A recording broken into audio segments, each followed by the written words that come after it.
우리가 이제 히브리서를 보면은 히브리서 2장 1절에 어떤 말씀이 등장하냐면 우리가 하나님 말씀을 들을 때 우리가 최고의 이 집중과 관심을 가지고 듣도록 그렇게 이제 말씀이 나옵니다. 그래서 이 2장 1절에 보면 we must로 시작하고 그 다음에 우리가 영어 알고 있는 것 중에 주의해라, 집중해라 그럴 때 pay attention 이런 얘기합니다.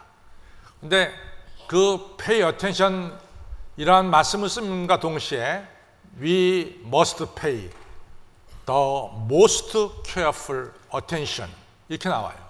그러니까 우리가 하나님 말씀 들을 때 절대로 허투루 듣지 말고 주의해서 pay attention에서 들어야 되지만 거기서 끝난 것이 아니라 the most careful 가장 크게 집중하고 또 집중해서 하나님 말씀을 들어야 된다. 이것이 이 히브리서 2장 1절에 나오는 귀한 말씀입니다. 왜 그러냐? 여러분들이 하나님 말씀을 허투루 들으면 한쪽 귀로 듣고 금세 한쪽 귀로 흘려버리면은 우리 마음속에 믿음이 생기는 게 아니라 의심이 생깁니다. 또 의심이 생기는 거로 끝나는 것이 아니라 우리가 믿음에서 떠나게 돼요. 그래서 히브리서 2장 1절은 영어를 보면 굉장히 강력하게 쓰고 있어요. We must pay the most careful attention 이러면서 우리가 하나님 말씀을 들어야 됨을 말씀하고 있습니다. 여러분, 이 하나님 말씀을 예수님께서 구체적으로 하나님 성경에 보면 어떻게 말씀하냐면 에스겔서 3장에 보면은 하나님께서 에스겔을 불러서 하나님 말씀의 책인 이 두루마리를 줍니다. 근데 단순히 주는 거로 끝나는 것이 아니라 하나님은 이 에스겔에게 너 두루마리를 먹어라. 네 입에서 이같이 달지 모르지만 네 배에서는 쓸 것이다. 그래서 하나님 말씀을 먹으라고 합니다. 근데 거기서 끝나는 것이 아니라 요한계시록 10장에도 보면은 심센 천사가 하나님의 계시의 내용이 들어있는 두루마리 책을 손에 들었어요.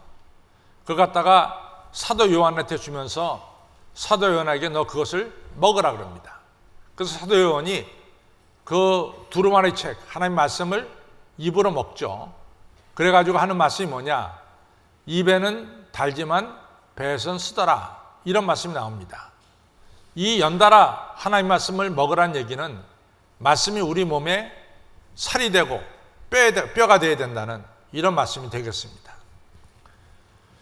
여러분, 하나님 말씀이 얼마나 소중하냐면은 누가복음 16장에 보면은 이 부자와 거지 나사라고 나오잖아요. 일정한 기간 동안 이 나그네 인생을 살다가 때가 됐을 때 부자도 이 땅을 떠나 하나님 나라 죽게 되고 이 앞에서 가난하게 살던 나사로도 죽게 됐습니다. 근데 죽은 뒤에 상황은 좀 달라졌어요. 부자는 영원히 타는 지옥불에 떨어졌고 나사로는 가난하게 이 세상에 살았지만은 하나님 나라 가서 이 아브라함 이같이 믿음의 조상 품에 안기는 이러한 축복을 누리게 됐습니다. 근데 부자가 지옥불에 떨어지니까 너무 고통스러운 거예요. 지옥에는 항상 세 가지 특징이 있다잖아요. 그 고통이 끝날 줄 모릅니다. 그래서 지옥에는 no end, 고통이 끝날 줄 모른다. no end. 두 번째는 지옥은 고통스러워서 도망가야 되는데 도망갈 길이 없어요. no exit, 도망갈 길이 없다. 세 번째는 지옥은 너무 고통스러워서 죽고 싶지만은 죽지를 못해요. 죽지 못하는 거죠. 그래서 no die. 그래서 지옥에는 세 가지 특징이 있는데 고통이 끊이지 않는 no end, 탈출할 수 없는 no exit, 죽고 싶어도 죽을 수 없는 이러한 상황이 지옥이다. 그래서 no die 이렇게 말합니다. 근데 이 부자가 이러한 고통 속에서 지내면서 얼핏 무슨 생각이 들었냐면은 나는 지은 죄가 많아서 나는 하나님 무시하고 또 내 세를 무시하고 이웃을 무시하다가 이 지옥불에 떨어졌지만은 이 땅에 살고 있는 내 형제 5명은 나와 똑같이 이같이 지옥불에 떨어져서는 안 되지 않는가 이렇게 생각해가지고 아브라함 부탁합니다. 아브라함님, 아브라함 품 안에 있는 나사로는 내 형제들이 다 압니다. 저 나사로를 보내서 내 형제들한테 좀 예수님 믿게 하고 이 지옥불에 오지 않도록 가서 전도 좀 하게 해주세요. 이런 부탁을 하게 되죠. 그때 아브라함이 아주 중요한 말씀을 하게 됩니다. 뭐라고 말하냐면 너희 가운데 모세와 엘리야가 있지 않느냐 이런 얘기를 해요. 근데 성경에 모세와 엘리야 하면은 모세는 율법서를 가르치고 엘리야는 예언서를 가르칩니다. 너희 가운데 성경책이 있지 않냐, 성경책이. 너희들이 모세와 엘리야를 통해서 들어도 안 믿으면, 성경을 통해서 말씀을 들어도 믿지 못하면은 죽었다가 살아난 자가 가서 전도한다 할지라도 전도가 안 된다, 믿지 못한다, 이런 얘기입니다. 그러니 오늘 우리가 하나님 말씀을 듣는 것이 우선이에요. 아무리 우리 앞에 뭐 죽은 자가 살아나고 기적이 막 일어나고 그것을 많이 체험했다 할지라도 사실은 그것이 우리를 변화시킨 것이 아니라 하나님의 생명의 말씀을 우리가 집중해서 듣고 그 말씀을 우리 안에 받아들일 때 거기서 믿음이라고 하는 이런 귀한 기적이 일어난다는 얘기죠. 우리가 사도행전 14장에 보면은 사도 바울과 바나바가 1차로 이 아시아 지역에 선교를 갑니다. 그때 루스드라는 곳에, 지금 터키 지역이거든요. 루스드라는 뭐 코냐 이쪽의 지역의 루스드라 지역입니다. 근데 루스드라 지역에서 사도 바울이 이처럼 설교를 하는데 설교를 듣고 있는 사람 중에 남은서부터 안진뱅이 된 자가 있는 거예요. 근데 얼마나 그 사람이 열심히 듣는가 하면은 사도 바울이 느낄 정도로 열심히 들었어요. 근데 사도 바울 마음속에 감동이 왔습니다. 어떤 감동이 왔냐면 이 남은서부터 안진뱅이 된 자에게 하나님의 역사가 나타날 것이라고 하는 감동이 왔어요. 그래서 사도 바울이 설교하다가 계단에 내려가서 그 남은서부터 안진뱅이 된 자에게 말합니다. 일어나 걸어라. 그러니까 한 번도 걸어본 적이 없는 이 남은서부터 안진뱅이 된 자가 일어나 걷는 기적의 역사가 일어났습니다. 여러분, 이 말씀을 우리가 주의 있게 듣는다는 것은 말씀은 우리에게 믿음을 가져옵니다. 말씀은 여러분과 저에게 구원을 가져다 줍니다. 말씀은 여러분과 저에게 기적을 가져다 주는 게 말씀이에요. 이 말씀을 열심히 듣는다는 것처럼 중요한 게 없습니다. 오늘 성경 말씀은 어떤 내용이냐면은 어느 임금님께서 이 자기 아들을 장가 보내는 거예요. 그래서 이제 6개월 전에 혹은 1년 전에 이 자기 아들 장가하는 날짜를 정해놓고 그 나라의 고관 대작들에게 초청장을 다 보냈어요. 내 아들이 6개월 뒤에 아무 날 아무 시에 아무 장소에서 결혼식을 올리는데 나는 고관 대작들 당신들을 초대하고 싶소. 고관 대작들이 그 초청장을 받아보고 다 가겠다 그랬어요. 다 한결같이 가겠다 그랬어요. 그래서 이제 결혼식 날짜가 가까웁니다. 한 보름 전에 컨펌 확인하느라고 이 임금이 또다시 오겠다고 수락한 사람들에게 다시 한번 확인했어요. 그날에 오실 수 있습니까? 근데 세상이 바뀌었어요. 이 사람들이 안 오겠다는 거야. 이런저런 일 때문에 안 오겠다는 거예요. 그러니까 아주 그냥 임금이 당황이 된 거죠.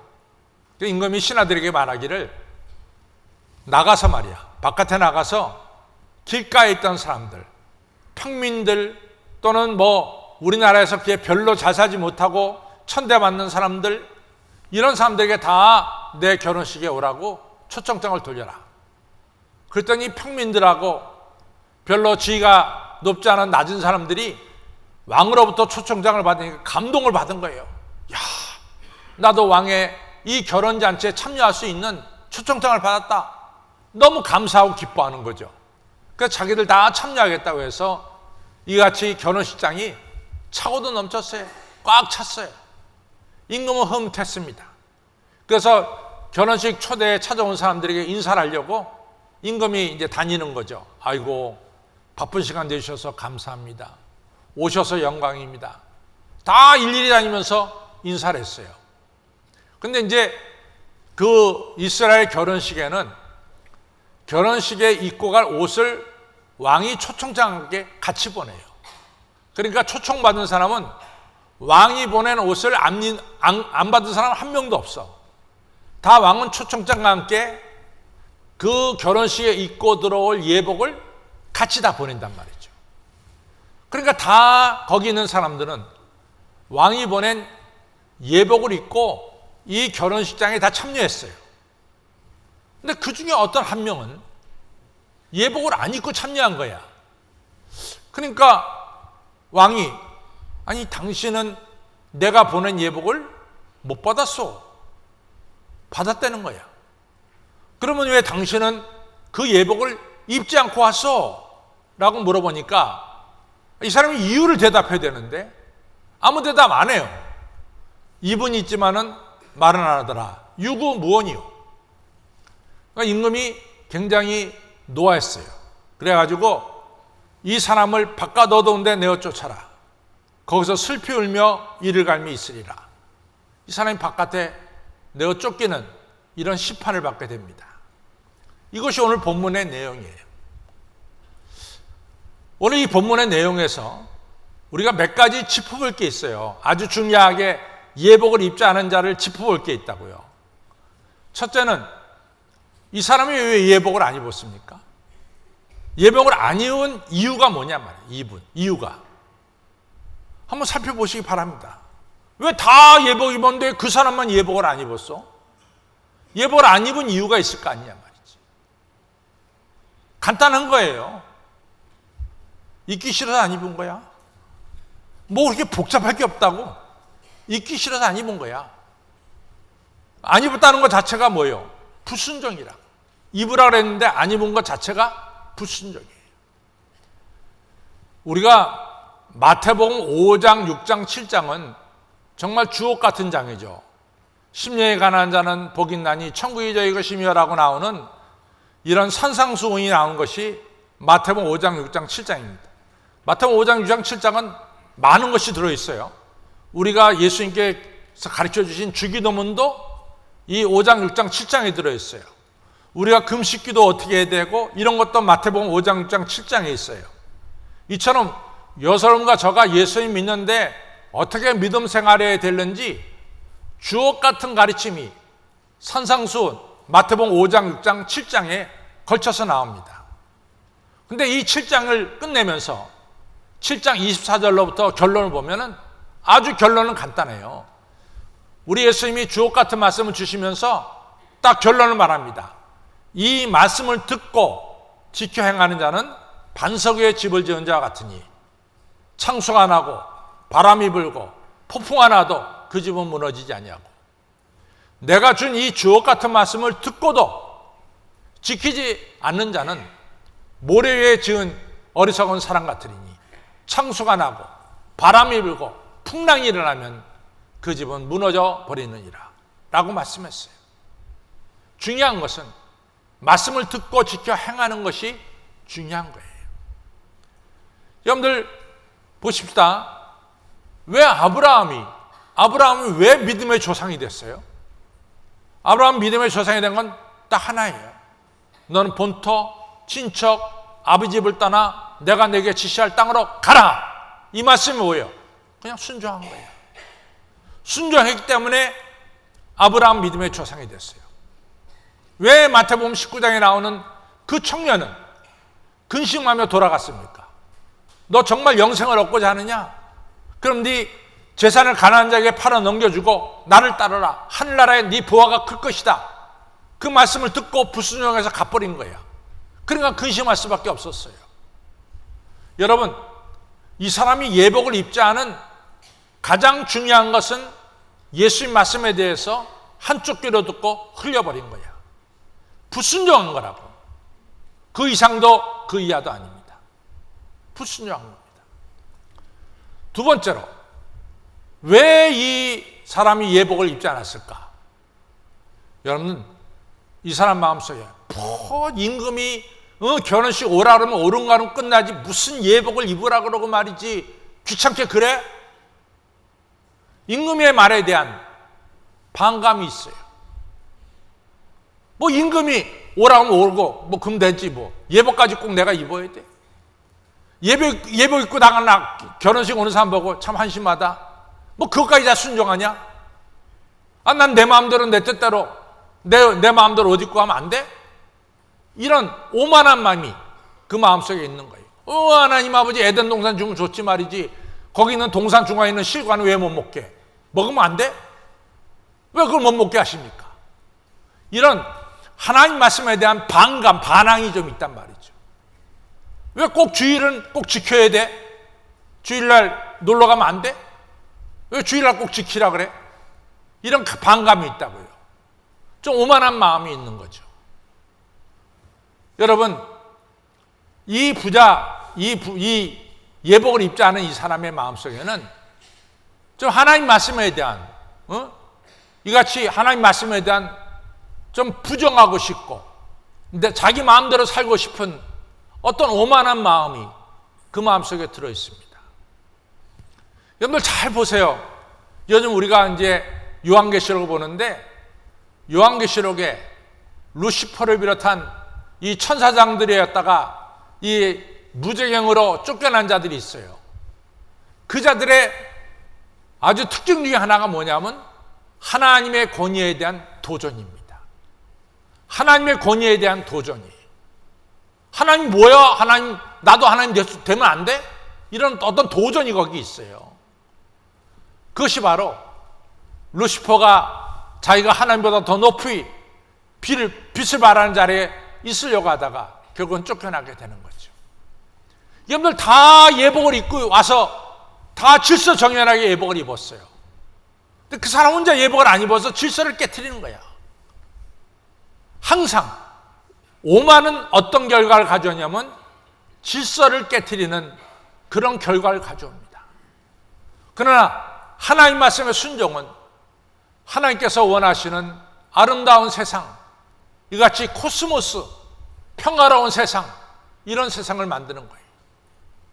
그러나 사탄은 항상 오만한 마음 가지고 대적하는 마음 가지고 이같이 세상을 어지럽게 만드는 카오스, 어지럽게 만드는 이런 일을 합니다. 이 예복 입지 않은 자의 두 번째 특징은 뭐냐? 오만한 마음이에요. 오만한 마음. 첫째는 불순종이에요. 두 번째는 오만한 마음이에요. 세 번째 보면은 제가 일부러 마태복음 22장의 전체 내용을 설명을 드렸어요. 사실은 예복 입지 않은 자는 처음에 초청받지 못한 자예요. 처음에 초청받지 못한 자가 나중에 초청받아서 이 결혼식장에 오게 된 거죠. 에베소서 2장 11절로 13절에 에베소 교인들에게 사도 바울이 이런 얘기합니다. 자, 여러분들 한번 자신을 살펴보십시오. 여러분들이 이스라엘 사람입니까? 여러분들 이스라엘 사람 아니잖아요. 이방인이죠. 여러분들 할례 받았습니까? 여러분들 할례 안 받았잖아. 무할례 아니야. 여러분들이 율법을 하나님께로부터 받은 적 있어요? 안 받았지. 여러분들 율법이 없는 자였어. 여러분들 하나님께로부터 어떤 언약을 받은 게 있어? 당신들 언약 받지 않았잖아. 당신들 천지를 창조하신 야훼 하나님을 알았어? 근데 당신들 과거에는 몰랐잖아. 당신들 그리스도 밖에 있는 사람이었잖아. 당신들은 이방인이요, 무할례당이요, 율법이 없는 자요, 하나님을 모르는 자요, 약속에 대해서 외인들인 여러분들을 예수 그리스도가 초청해서 여러분들 이제는 하나님의 자녀가 되었습니다. 이 얼마나 감사한 일입니까? 그러니까 에베소서 2장 11절 13절에 우리가 이러한 감사한 마음으로 하나님을 섬겨야 된다는 얘기예요. 당연히 이 두 번째 초청받은 예복을 입지 않은 자도 감사한 마음으로 임금의 말씀에 순종을 해야죠. 이게 더 편안한 예화가 되겠어요. 누가복음 15장에 보면은 탕자가 나와. 탕자가 자기 아버지 재산만 가지고 나가면은 떵떵거리고 잘 살 줄 알았어. 재산 가지고 나가 살아보니까요, 쫄딱 망했어, 쫄딱. 저 성경의 문화를 읽어보면요, 아주 이 성경은 굉장한 이야기를 하고 있어요. 이 탕자가 돼지가 먹는 지연 열매도 못 먹는다, 이 얘기를 해요. 그러면 이 얘기는 뭐냐면 이스라엘 사람들이 가장 천한 동물로 여기는 게 돼지예요. 근데 그 돼지가 먹는 지연 열매도 못 먹는다. 그러면 이 아들은 인생 끝에 맨 밑바닥으로 떨어진 아들이에요. 이 아들이 생각해 보니까 이러단 그냥 죽겠어. 근데 자기 아버지한테 가면은 살 수는 있을 것 같아. 그래서 아버지한테 돌아갑니다. 그때 탕자가 아버지한테 한 말이 뭐냐면, 아버지, 내가 아버지와 하나님께 죄를 범했습니다. 제가 죄 지은 인간입니다. 저는 그렇기 때문에 아버지의 아들이라 일컬음을 받을 자격도 없습니다. 저를 아버지의 많은 종들 중에 한 명으로 받아주시기 바랍니다. 부탁했어요. 그랬더니 아버지가 그 아들을 덥석 안았어. 그러더니 하인시켜서 이 찌린내 나는 옛 옷을 다 벗겨라. 이 아들에게 목욕을 시켜라. 이 아들에게 새 옷을 입혀라. 발에 신발을 신겨라. 손에 가락지를 끼워라. 이랬어요. 근데 만약에 그때 아들이, 아버지, 저 이 옷 안 벗겠습니다. 저 그냥 이 옷 입겠습니다. 그럴 수 있냔 말이지. 그럴 수 있어요? 그럴 수 없죠. 자기를 받아준 아버지가 너무 감사하잖아. 아버지가 뭘 하든지 간에 그 아들은 아버지의 말씀에 순종할 수밖에 없어. 감사하니까. 인생 밑바닥에 빠진 자기를 옛옷을 벗겨주고 새 옷을 입혀주고 말이지. 얼마나 감사한 일이야. 감사를 받아야 돼. 근데 이 예복을 안 입은 사람은 자기를 결혼식장에 불러주신 하나님의 은혜에 대한 감사가 없는 거예요. 왜 예복을 안 입었느냐? 첫째는 불순종이고, 두 번째 뭐예요? 오만한 마음이야. 내 마음대로 하겠다는데 뭘 상관이 있어. 오만한 마음이야. 세 번째 뭡니까? 감사가 결여됐어요. 근데 여러분, 왜 예복이 중요한가? 왜 예복이 중요한가? 계시록 7장에 보면은 이같이 하늘나라가 보여줘요. 하늘나라가. 하나님의 보좌가 있고 어린 양 예수 그리스도가 있고 그 앞에 셀 수도 없는 수많은 사람들이 흰 옷을 입고 손에 종려나 바지를 들고 여호와 하나님을 찬양하는 찬양이 울려 퍼져요. 여러분들 하나님 나라를 보면은 하나님 나라 하나님 보좌가 있고 그 둘레 24 장로님들의 자리가 있어요. 근데 그 중에 장로님 한 분이 사도 요한, 즉 요한계시록을 쓴 사도 요한한테 찾아가서 요한에게 묻습니다. 지금 이 흰옷 입은 사람들이 누구뇨? 라고 물어봤어요. 근데 사도 요한이 이렇게 대답해요. 아니, 장로님, 제가 그걸 어떻게 합니까? 제가 그걸 어떻게 합니까? 전 모릅니다. 모를 수밖에 없지. 이 수많은 흰옷 입은 자들이 도대체 어디에서 왔으며 이 사람들이 누군지를 사도 요한은 알 수가 없었습니다. 그러니까 정직하게 난 모릅니다. 그랬어요. 그랬더니 그 물어본 장로님이 대답하기를, 이 사람들은 이 험한 세상에서 여러분과 저와 똑같이 사는 사람들이야. 그런데 이 험한 세상에서 예수 그리스도를 믿어서 예수 그리스도의 십자가의 보혈로 우리의 죄를 깨끗하게 씻고 하나님 주신 흰 옷을 입고 이 자리에 올라온 사람들입니다. 이렇게 얘기했어요. 그러면 흰 옷은 뭘 의미하느냐? 예수 그리스도의 십자가의 보혈로 죄가 깨끗이 씻겨진 사람이야. 이 흰 옷은 뭘 의미하느냐? 천국에 들어갈 수 있는 자격을 가진 사람들이야. 죄악과 싸워서 승리를 거둔 사람입니다. 이 흰 옷은 뭐냐? 천국 잔치에 참여하는 그 참여할 때 입은 옷이에요. 로마가 이 다른 나라와 전쟁을 끝내고 전쟁에 승리한 장수는 흰 옷을 입고 흰 말을 타고 그리고 로마시에 입성하는 거예요. 흰 옷은 승리를 의미하는 게 흰 옷입니다. 여러분과 저가 이 예복을 입는다, 흰 옷을 입는다는 것은 우리 안에 예수님의 십자가의 보혈이 우리 안에 흐른다는 증거예요. 나는 예수님의 십자가의 보혈로 죄사함 받았고 거룩해졌고 하나님의 자녀가 됐습니다라고 하는 신앙 고백이 바로 우리가 입고 있는 예복 속에 들어있는 거죠. 그 예복을 입어야죠. 그것을 우리가 자랑해야죠. 나는 예수님의 십자가의 보혈로 죄시름 받았고 예수님의 십자가 보혈로 저는 거룩해졌고 예수님의 십자가 보혈로 저는 하나님의 자녀가 돼서 당연히 이 옷을 입고 저는 천국에 들어갑니다. 이러한 믿음의 고백이 있어야죠. 그래서 예복이 중요한 거예요. 이 신앙 고백과 예복이 없는 예복을 입지 않은 자는 예수님은 바꿔둬도인데 그래서 내어 쫓은 거죠. 신앙 고백이 없으니까. 사랑하는 성도 여러분, 우리는 다 예수님 십자가의 보혈로 우리에게 주시는 흰 예복을 다 입으시기를 주님의 이름으로 축원합니다. 예복을 입는다는 것은 거기에 뭐가 있어요? 순종이 있어요. 오만한 게 아니라 뭐가 있어요? 겸손함이 있어요. 불평과 불만이 있는 게 아니라 뭐가 있어요? 감사함이 있습니다.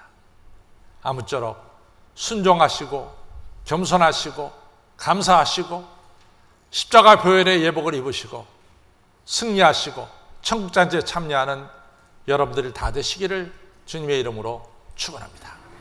다 같이 일어나시겠습니다.